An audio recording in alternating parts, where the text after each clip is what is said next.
Okay, friends, welcome everyone. Let's get started. So today's topic is one of my favorite ones, finding money. How do you get money to fund your deals? Okay, so let's talk about basics. What type of funding is out there available for you? So we have three types of funding. Number one, we have hard money lenders. So our guest speaker, Nancy from Chicago Funding, she's a hard money lender. So what does that mean? That means that they're going to give you a short-term loan to purchase a property, and they can also help you with the rehab, okay? Now, they are primarily institutions, corporations, and they charge higher interest rate, okay? So they could go from 9% all the way to 15, 16%. They're going to charge a couple of points up front to originate the loan. And it's only for about 4 months to all the way to 12 months. Okay, so that's the hard money lender. So again, they're going to help you with the upfront purchase and the rehab. Now, we also have the private money lenders. Those are individuals like Juan Davila that we have on the call today.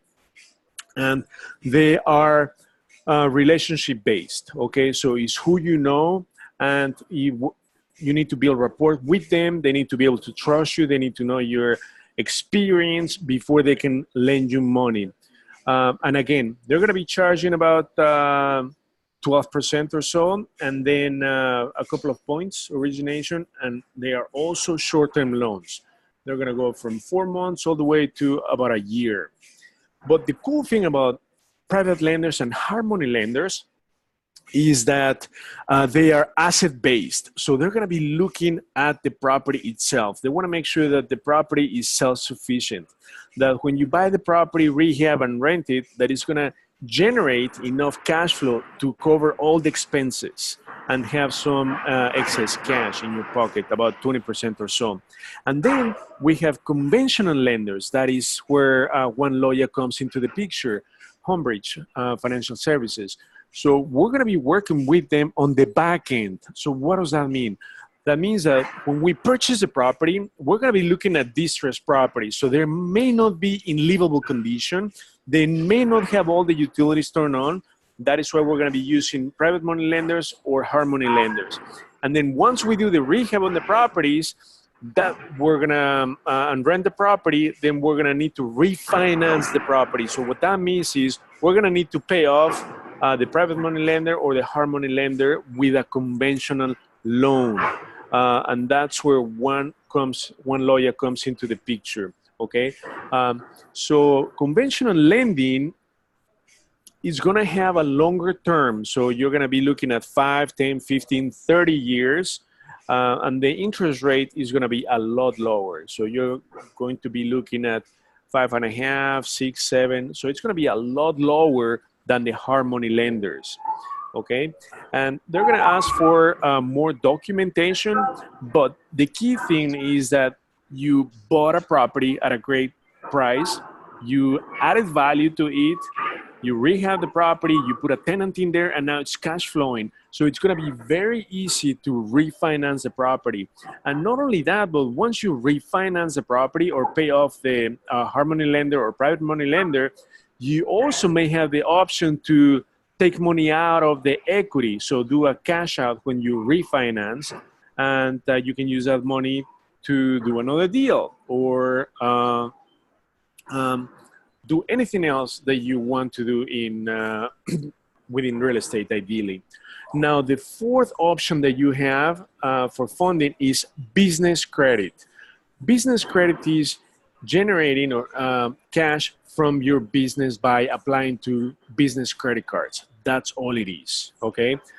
So all of you who joined the meeting, we're gonna send an email with phone numbers and websites that you can apply for business credit. So those business cards are gonna give you the ability to use their credit in a short-term basis. So the way we've used them is when we do the rehab, because when the hard money lender finances the rehab, they're gonna pay you once the work has been completed. So you need to fund the rehab yourself.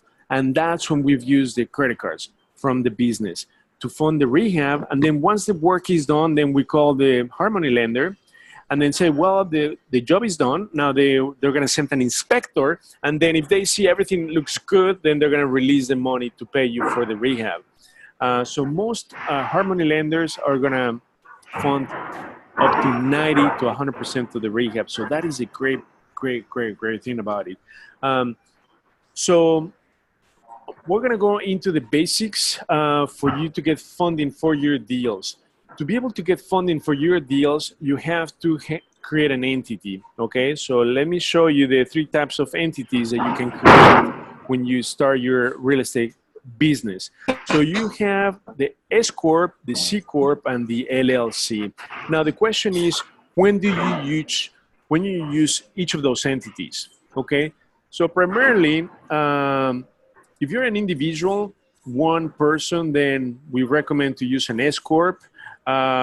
We do not recommend to use a C Corp because you're going to be taxed at the corporate level and then at the individual level.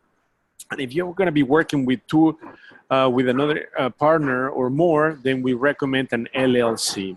And there are more benefits just than getting funded for your deals when you create an entity. You're going to have the benefit of asset protection, okay? Because when you buy properties under an entity, the cool thing about that is that your assets are going to be protected within that LLC. They won't be able to go out if there's a lawsuit and tap into your personal assets, okay? So remember the collapse of the porch in Chicago about 10 years ago? Well, let me tell you, that owner had that building free and clear under an entity, an LLC. So he ended up losing that building because there were so many lawsuits against the owner because several people died. But they didn't tap into his other assets, okay? And as a good tip of advice is that you also have an umbrella policy, okay? The umbrella policy will cover an excess lawsuit that is not covered by the asset when they liquidate the asset. For instance, if your property is worth $100,000 and you have it in an LLC, but the lawsuit goes over $100,000 because something really bad happened to someone, then that's where the umbrella policy kicks in, okay? Another benefit is that you also can deduct business expenses. So the mileage for your real estate trips, your office space in your property, your meals, business meals, those expenses are tax deductible. And also another big benefit is depreciation, okay? So that's gonna help you when you do your taxes. The depreciation of the properties that you buy, it's just a big benefit tax-wise.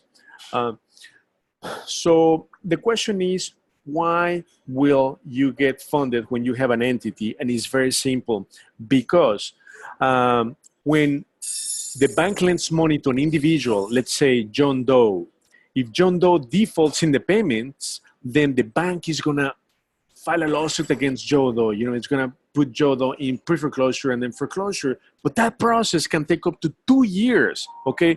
Whereas if the entity owns the property and they default, then guess what? The foreclosure process on the entity can take as little as 6 months. That is why many Harmony lenders, private money lenders, will only lend money on entities and not individuals, okay? So that is the reason why you have to have your entity line up, okay?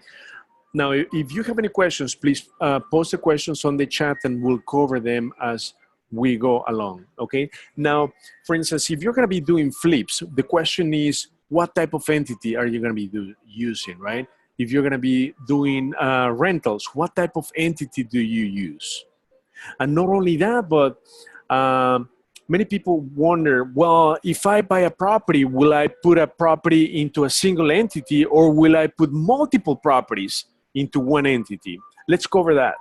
Okay, so if you're gonna be doing flips and rentals, we highly recommend you use an LLC. Okay.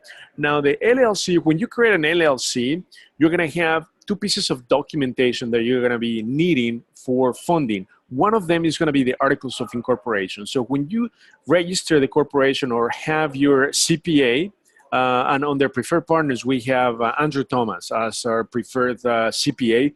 He's going to help you create the LLC. It takes about 1 day, and it costs, filing fees are about $275. You can pay another $100 to expedite the process. So pretty much in 24 hours, you can have your entity created. You are going to pay about a little bit less than $500 to have that done. And then you're going to have the articles of incorporation.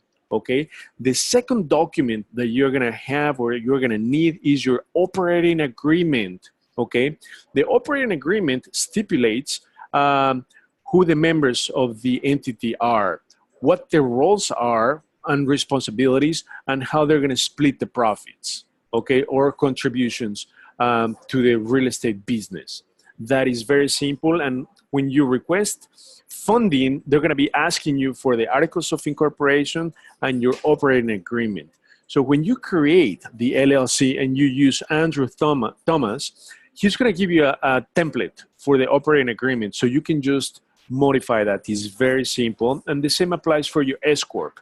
You will also have the articles of incorporation and your operating agreement. That is all you need, friends. Okay, so make sure you have these done before you request funding, because it's going to make your life a lot easier. Okay, now let's go over an example of a property, how you're going to be using the Harmony lenders, the business credit, and the conventional lender. Now, I want to make a distinction between business credit and line of credits. Okay, there are two different things, and many people get confused. So I want to make sure that we cover that right now.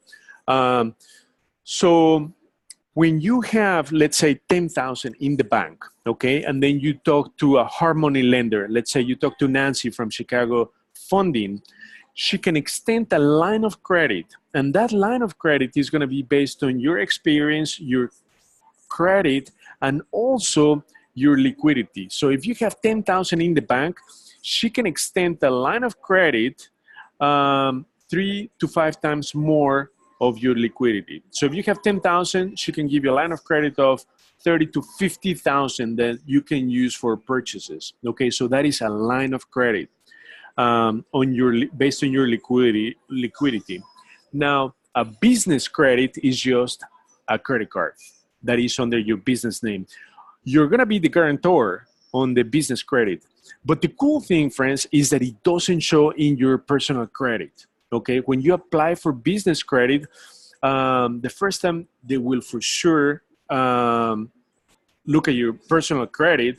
But once they issue the business credit card and you do transactions on it and make purchases, that will not show in your personal credit unless you default in the payment. So if you default in the payment of your business credit card, guess what? It's going to show in your personal credit. So obviously, make sure that you keep that business credit clean, because it has a lot of benefits. Because when you apply for business credit, one of the things that I really like and that I was surprised is that you can request line increases, and they just ask you basic questions. It's like, what do you need the money for? I want to do deals. And how is business? How are you doing in business? I'm doing great. And guess what? They just put you on hold. They do a soft inquiry on your credit, and boom. So when we started getting business credit, we hired a company, and they charge us about 10% of whatever they're able to get you. So they got us about 7 business credit cards, okay, totaling about $40,000 in credit. So they charge us 10% of that, which is $4,000.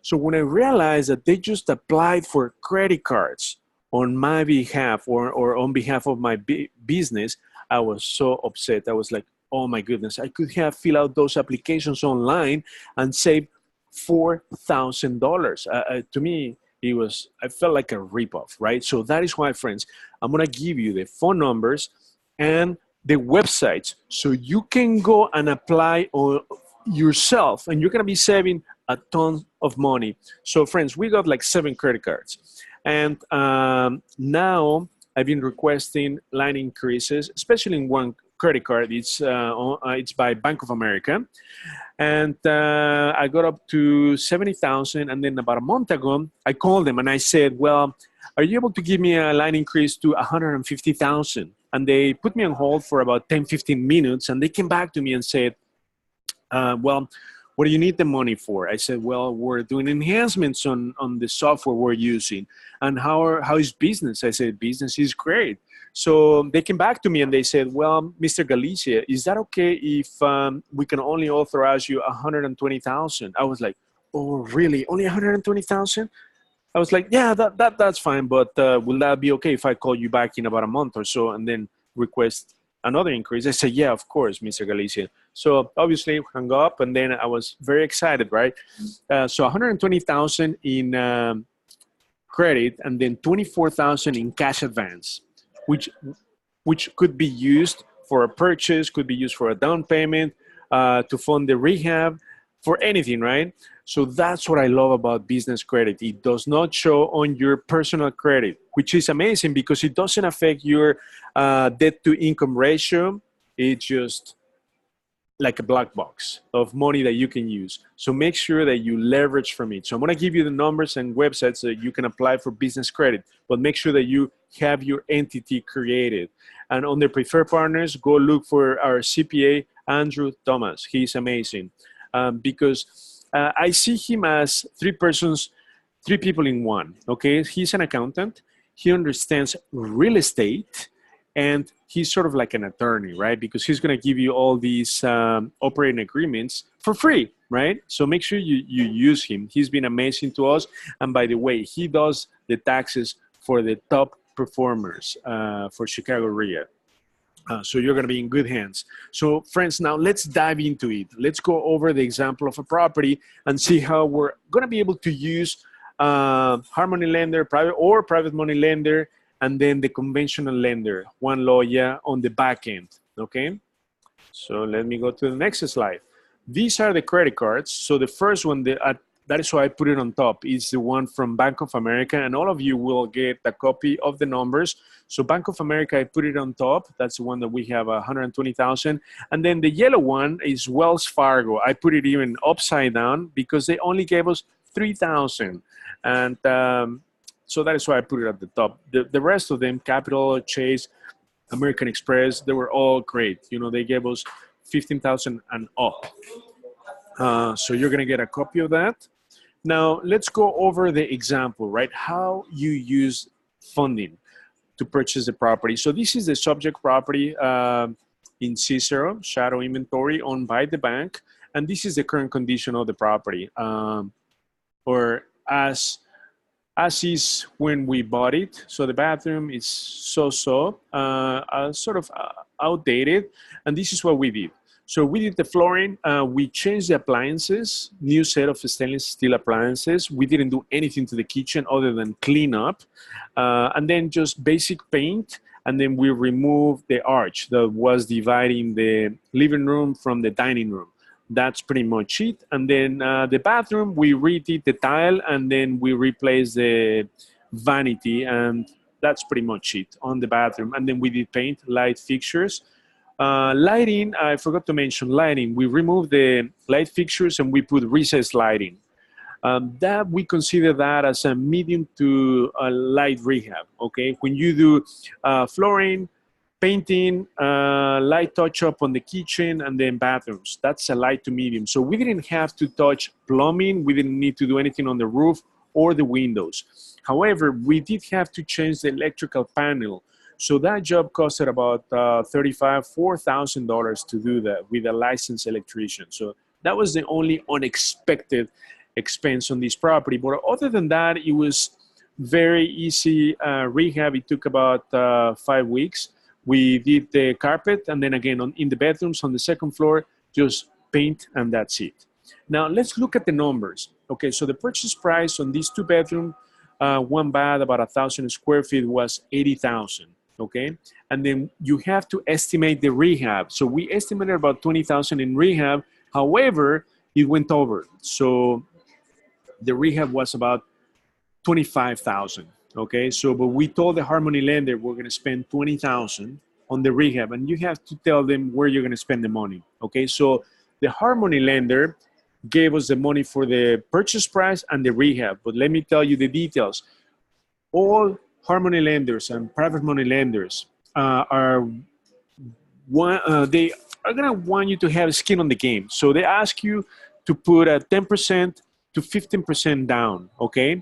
So in this case, what we did is, for this particular property, we use a private money lender, okay? So they gave us 100% of the purchase price and also 90% of the rehab. So we had to put pretty much almost nothing out of pocket. But if we were asked to put 10% down for the property, so about 8,000 or so, guess what? We could have used the business credit card, okay? So we could have used a cash advance from it to get money for the down payment, okay? When you use a Harmony lender or a private money lender. Now, keep in mind that when you use a Harmony lender or a private money lender, you're gonna be paying only interest for the short term of the loan. Not only that, but they will need to be on the insurance policy as the beneficiary. If something was to happen, they're gonna get paid. And then if you were to default on the property and you're collecting rent, they're gonna be entitled to that rent, okay? So as you can see, all in on the property is 105. So it's a plain, simple property, nothing fancy, small property. Try to keep properties under 1,500 square feet, because the minute you go over 1,500 square feet, they're gonna be the bigger properties. So your rehab expense is gonna be over 30, 40,000. So we like to keep the rehab under 30,000. To be able to do that, it needs to be a light to medium rehab for a property that is no more than 1,500 square feet and that is in a BC area, okay? So BC is the bread and butter. We don't go into the D areas, those are the war zone areas, or we don't go to the A areas, the super expensive areas, because the property prices are too expensive and just the numbers don't make sense. So now, once we use the Harmony lender and private money or private money lender for the purchase, you do the rehab. When you do the rehab, you are going to need to fund that yourself. That's where you can use, again, the business credit cards to fund, to buy the materials, to maybe take cash advance to pay for labor, or use both. I mean, the credit card for both, the labor and materials. So now, once everything is rehab on the property, then you're going to call the Harmony lender, for instance, and say, well, we've done the work. They're going to have an inspector check it out, and then if everything looks good, they're going to give you the money for the rehab. So the 20,000 in this case, which then you can repay the credit card. So it's just a temporary loan.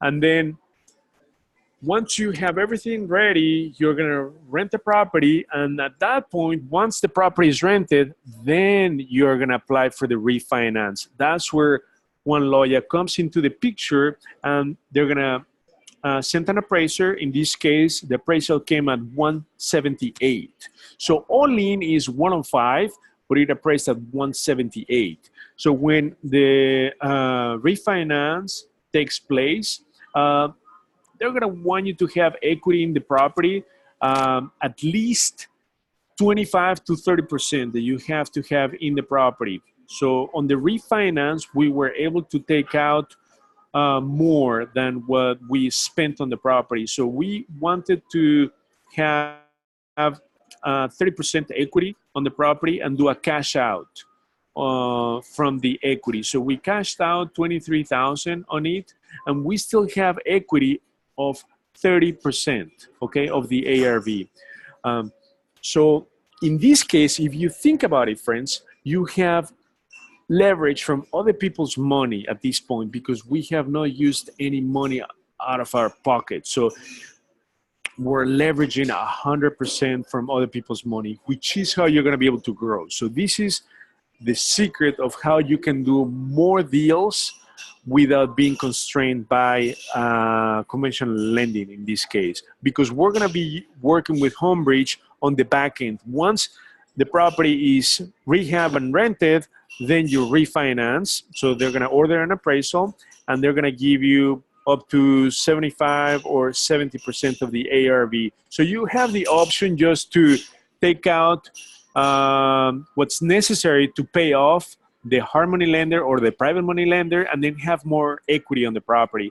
But in this case, we wanted to cash out to use that money for the next deal. And then the numbers on the rent are as follows. So we originally rented the property. We put it on the market for $1,500, but we ended up renting the property the same day we put it on the market for $1,550. Okay, because we had 4 applications, and somebody said, we really need the place, we really like it, we're willing to pay you more. I said, well, that's awesome, right? So we ended up settling at $1,550. Now the numbers for the mortgage payment after the refinance, okay? So PT stands for principal, interest, tax, and insurance. So we're gonna escrow the taxes and the insurance into the mortgage payment. So the principal and interest, tax, and insurance is $1,050, okay? This is after the refinance. So the cool thing is, when you bring the conventional lender, Homebridge, you talk to one lawyer, here you're gonna be paying down the principal, which is so powerful, because that's how you're gonna be able to pay the properties off sooner. So in this case, if you do the math, we're gonna have a positive cash flow of $500 a month. So the option that we have, friends, is to apply that cash flow towards the principal to pay down the property a lot quicker. So if we apply the 500 of positive cash flow towards the principal, we're gonna be able to pay this property off in 7 years, okay? So that is extremely powerful, because we would have, imagine, a paid off property in 7 years. Can you imagine the power of that? That's where you're gonna accumulate wealth in real estate, when you pay properties off a lot sooner. So the loan that we have, it's a 30-year term, but we have the option, without a penalty, to pay the loan off a lot sooner. So the way you do that is by using the excess cash to pay down towards principal, okay? So we target properties that we're gonna be cash flowing at least $350 and up, okay? So in this case, this is for sure a home run deal, okay? Now, are there any questions online?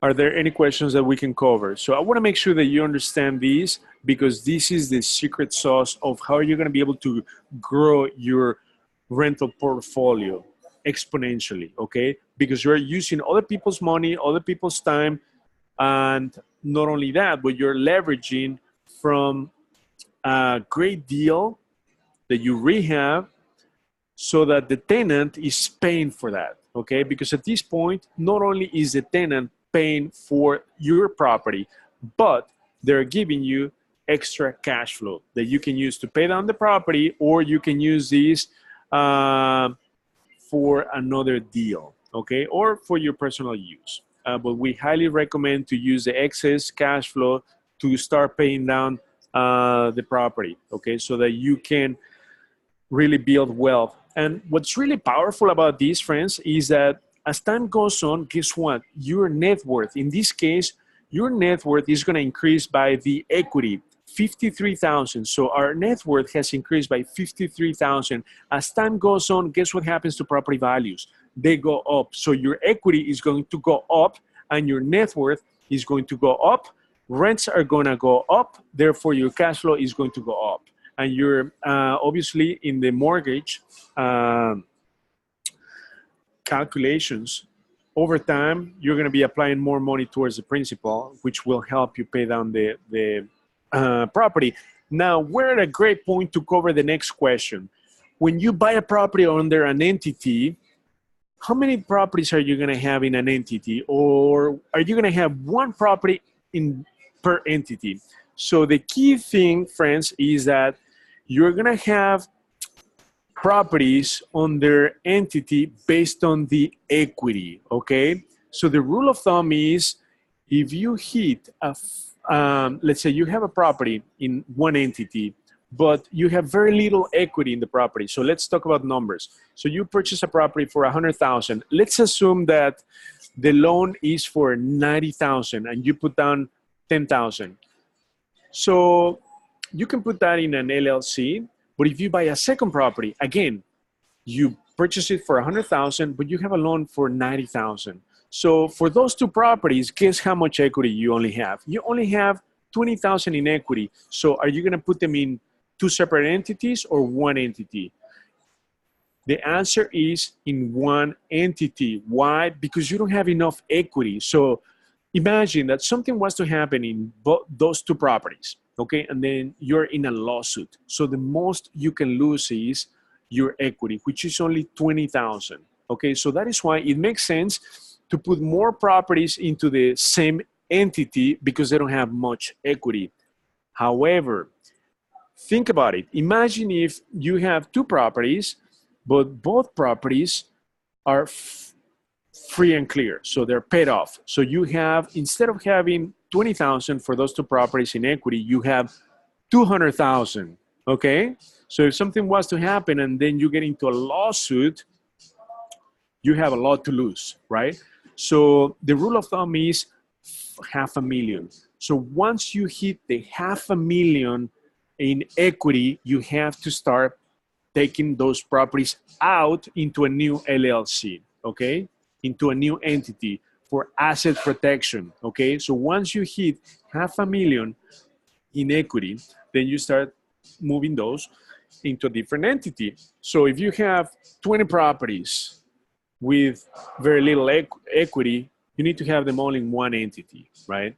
But if you have one property worth 500,000, you need to have that single property in one entity, right? Because you don't want to expose yourself. So that's the rule of thumb, friends. The answer, whether you are going to put one property or two properties into an entity, is based on equity. Once you hit a $500,000 mark, then you start moving other properties, the higher equity properties, into a new LLC. It is that simple. Are there any questions on the line? So what I would like to do now is I would like to hand it over to Juan, because he's going to give you both ones. But let's start with Juan Loya, since we're talking about the conventional lender, the refinance. So I'm going to make Juan Loya the host so that he can cover the conventional in more detail. Okay, so I'm going to make you the host. Okay, Juan, please let me know when you finish, because for some reason I cannot hear you. Okay, can hopefully everybody else can hear me. Let me just send Hugo a message that I got it here.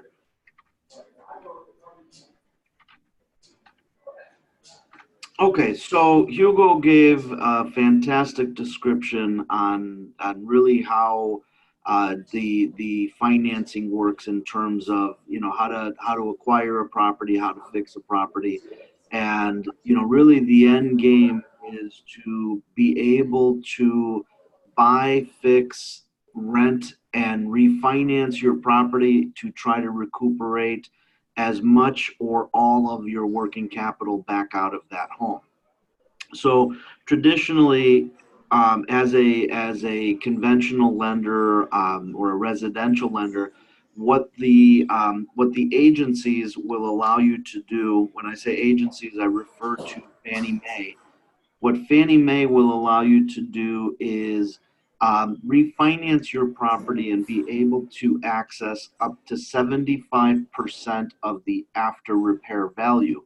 So in a simple example, if you were to buy and fix a property that once it's complete, we're able to appraise that home, say for $180,000, 75% of 180,000 would be a maximum loan of 135. So if you were able to purchase a property, let's just say that you bought a home for $80,000 and you put, $40,000 to fix it up, 80 and 40 is $120,000. As long as that house appraises for 160 or higher, you're going to be able to refinance and recuperate all of your working capital back out of that house. Now, depending on the situation, what is not really being taught or advocated is it's not about pulling equity out of the house and going to have a good time with it. This isn't about taking money out and having a party. This is about taking your money back so you can go and reinvest it and grow your portfolio further. So, sometimes what ends up happening is, you do a deal and you bought it for 80,000 and you're going to put 40,000 into it with holding costs and everything. So you've got 120,000 invested. You think that it's going to appraise for 160, and let's just pretend that that property were to appraise for over that particular case, you're going to be limited to a loan of 112,500. So technically, you're going to have $7,500 stuck in that property. Well, if you invested 7,500 and you're able to make $400 a month, is that a good investment? Well, traditionally, that's still going to be a pretty good deal. You're going to make your money back. But the goal is to really be able to buy it and fix it in such a way that once you refinance the 75%, that you're getting all of your capital back so that you can go and acquire another property and do it again. So as we go through the rinse and repeat cycle, that's how we're able to grow a portfolio quickly with relatively little upfront capital. And I like to say that if we can show you how to take $50,000 and turn it into $1 million, is that a good deal? And I would say yes or yes, right? And then following that up is, if we can show you how to borrow $1 million and have other people pay that off for you, is that a good deal? And that's really what the essence of being a real estate investor is you're able to borrow money in the form of mortgages against the properties that you have bought and fixed. And now you have the tenants to help you pay off that debt over the next good news is Hugo can now hear me, so that's exciting. So as you borrow this money, now you have the tenants to help you pay that money off, and that's the essence of really being that real estate investor. Is you can have these other people working. They go to work every day to help you pay down your properties, and eventually you become very comfortable in life. So, Hugo, can you still hear me?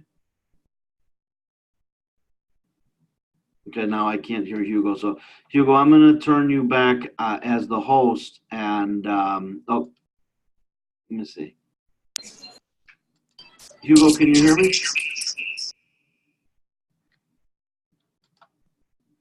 I can hear you. Okay. Can you hear me? Hear you. Still? Okay. Yes.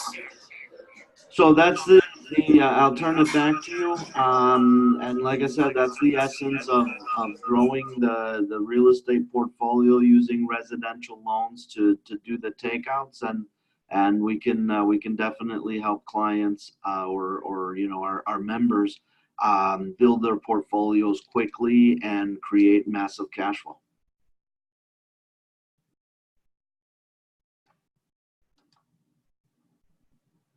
Great.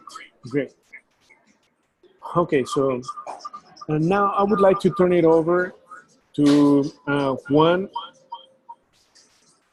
Davila.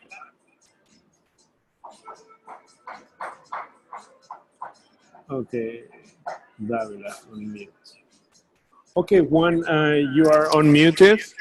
Juan Davila, if Yes, you can just please give your insight as to when you lend money to other investors. Okay, sure. So in using your example here on the screen, you found a deal that sounded pretty good because you knew that investing that money and with that ARV, you had a pretty good deal, but you needed to close. You needed to make put the house on the contract quickly so nobody else got it. And that's where, I am an alternative, because if you present this deal to me and you say, I need to close on this house, you can get the money to purchase and to rehab, very quickly. And what I'll do is I'll just look at the deal itself. I won't look at anything else about you. Well, probably I will. I will make sure that, you've paid off other loans that you have and things like that. But mostly, I will look at the deal itself, at the property itself. And that's really where I come in. And as you mentioned before, I charge 12% interest with 2 points at the beginning of the loan. And I take a first place lien on the house, a mortgage. And there are other documents like a note. And I also usually request a personal guarantee, which is also pretty standard.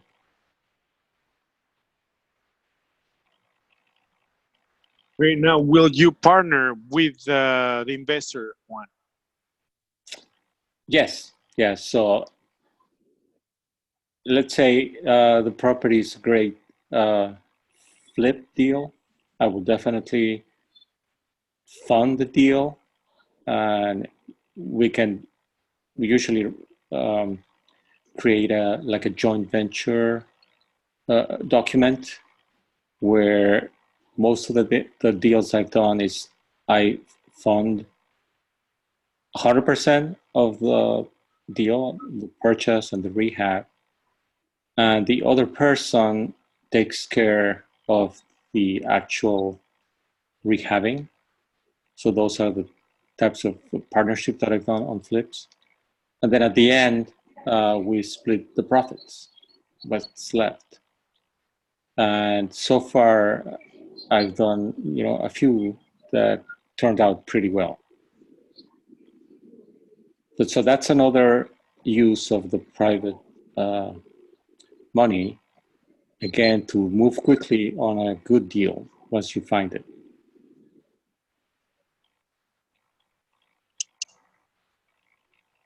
Okay, so friends, did you hear the message that one just said? If you have a great deal, okay, guess what? Somebody like one can put down 100% of the money, okay? And we can help you line up the crews to do the work, okay? So you have to focus on finding great deals, because that's one of the biggest misconceptions, right? That people don't get into real estate they don't even think about flipping or holding a property because they don't have enough money to purchase it, okay? So that's a big myth. So they start doing wholesaling, and guess what? When you wholesale, you're wholesaling the golden goose, okay? When you can be part of the transaction, okay? That is why in ChicagoDealVault, we give you the access to the people who can help you with the money. But your job is to find a great deal, okay? So that's why you have to focus on finding a great deal, because money is not the problem. So when you bring a great deal to somebody like Juan, he's going to look at the numbers, okay? And if the numbers make sense, as he said, he looks at the numbers, so he looks at the deal. That is why we need to use private money lenders or hard money lenders, because they are asset-based. They don't look so much at yourself as an individual, your W-2, your income taxes. No, they care about the deal. If the deal makes sense, they're going to lend you the money. Why?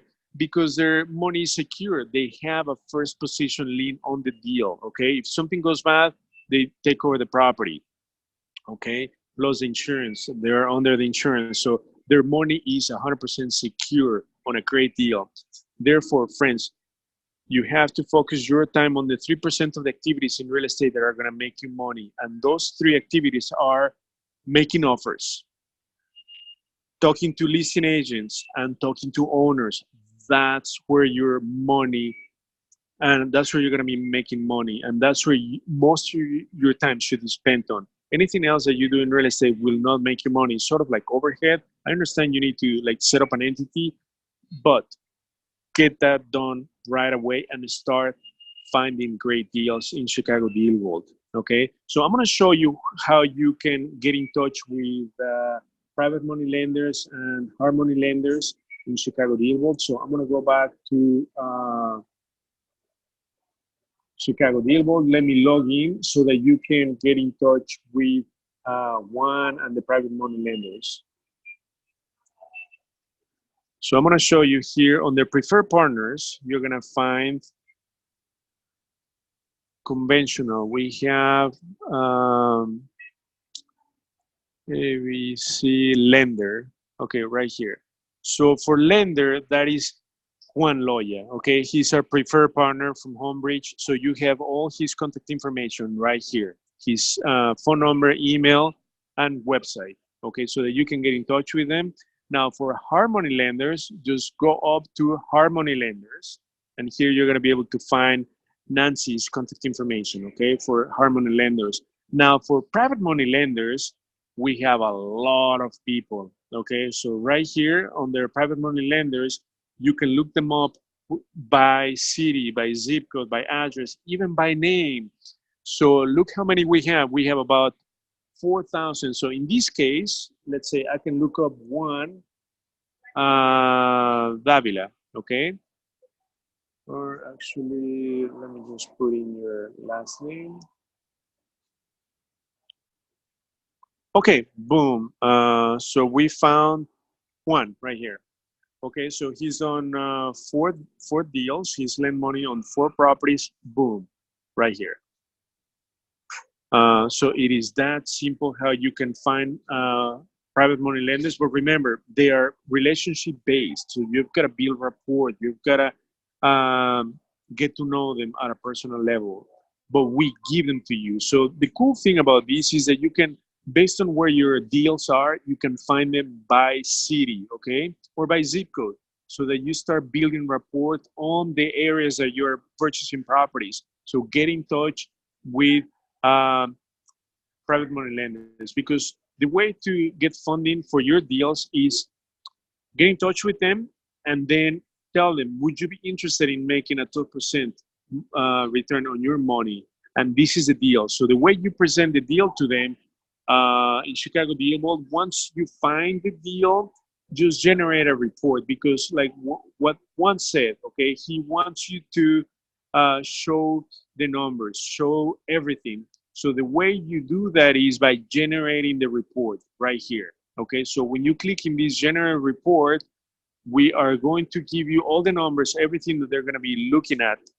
So for one, they're going to be wanting to see the comps. Okay, so when you go down to the comps, you can just click on search. You're going to find the comps to back up the ARV of the property once you rehab the property. So we're going to be looking at properties that sold in the last 6 months within a 1 mile radius.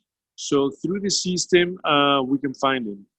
And then not only that, but once you find the comps, they're going to be showing on the map, and then you click on generate report. So this is a report that hard money lenders, private money lenders are going to be looking at, okay?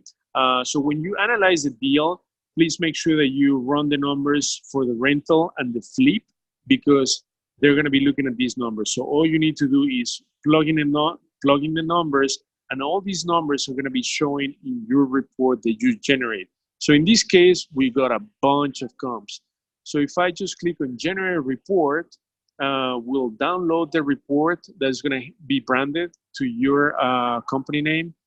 And then here are the numbers, right? I didn't put any numbers in the calculators, but these are going to be the numbers. Let's say for a flip, we're going to be making 35,000. We're going to be cash flowing this much, and the numbers right here. Not only that, but we show the comps right here, okay? So that you back up your ARV, and we show them side by side. So the subject property is on the left. So this is the report they're going to be wanting to see, okay? All of that information, it's right here in this document.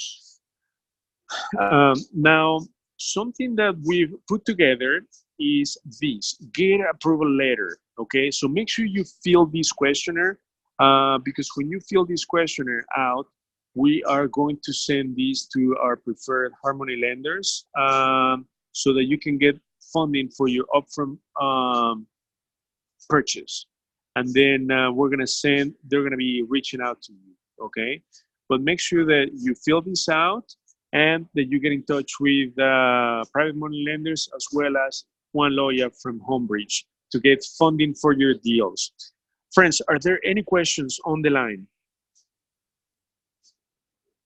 Okay, so we have one question. That is strategy. It says split profits at the end of the project works on fix and flip. Does it work on buy and hold? So the question is, when you split profits, yes, it works on both approaches, fix and flip and buy and hold. So let me give you an example of a buy and hold. So for instance, the property in Caesar, we did it on a partnership. So then we're gonna be 50-50 on the equity of the property and then 50-50 on the positive cash flow. So you can do partnerships on both the fix and flip or the buy and hold. It applies. So let's just quickly summarize what we've done today. So we talked about the 4 ways that you can get funding for your deals. So you need to create an entity and then get business cards, okay? So we're gonna give you that information so you can apply for business credit cards yourself. So you save that 10%. And then you have access to private money lenders and Harmony lenders that you can use on the upfront purchase, because they're gonna be looking at the asset, okay? Not at your W-2s or income taxes. They're going to be looking at the deal itself. Once you do the rehab, then you call the conventional lender, Homebridge, Juan Loya, so that he can help you pay off the Harmony lender or the private money lender.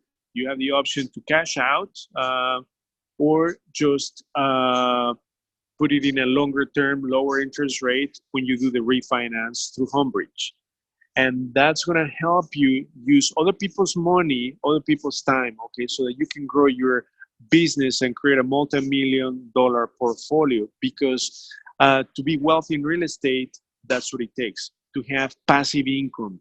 And over time, you're going to build wealth based on your equity on the deals, okay? You need to be an investor using other people's money, because your potential to generate income is infinite.